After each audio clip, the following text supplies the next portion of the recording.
Tajiri alikuwa na mazoea kwamba kila siku akitoka ofisini lazima ampatie mhitaji yule ambaye ni ombaomba katika mlango wa ofisi yake chochote.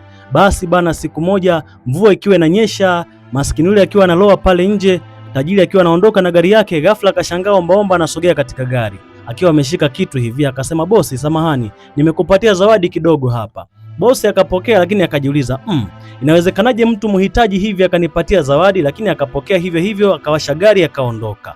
Alipofika nyumbani akiwa ameketi kitandani, akafungua akakuta ni kibao kimoja hivi kimeandikwa maandishi hata ya kuyazingatia. Akajaribu kuthaminisha na mapambo ya dhahabu ambayo yapo katika chumba chake. Akaona basi bana, hiki hakina maana, acha nikiweke pembeni, kesho asubuhi mapema nitakitupa. Usiku ule akiwa amepumzika, asubuhi hakufanikiwa kuamka katika afya yake, alikuwa na homa kali sana kiasi cha kufariki. Basi asubuhi mchumba wake akawa amefika, akampigia simu daktari na kumweleza kwamba mchumba wangu ana hali mbaya, naomba ufike umtazame. Daktari alipofika bana, kumbe walikuwa na mpango wa mchome sindano ya sumu wammalize kabisa afe, ili mwanamke yule apate kurithi zile mali zote za tajiri yule. Basi kabla daktari hajafanya jambo lolote, polisi wakawa wameingia, wakafanikiwa kumwokoa mshikaji na kumpeleka hospitali. Siku inayofuata jamaa akiwa pale hospitali, akafika yule daktari akawa anamwangalia bosi kwa sura ya majuto na kufikiria aliyotokea. Bosi akamwambia, nini, mbona uko hivyo?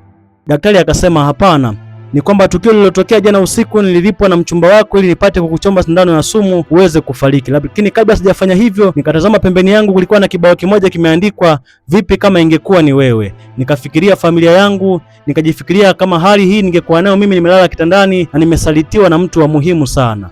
Mchumba wako ni mtu mbaya na anapanga kukumaliza ili apate kurithi mali zako. Basi bosi akachukua maamuzi na kugundua kwamba mchumba wake si mtu mzuri. Kesho yake akamwandikia talaka na akamwacha kabisa. Akajifunza kwamba hata mtu ambaye hana kitu mfukoni anaweza kubeba zawadi kubwa kuliko dhahabu.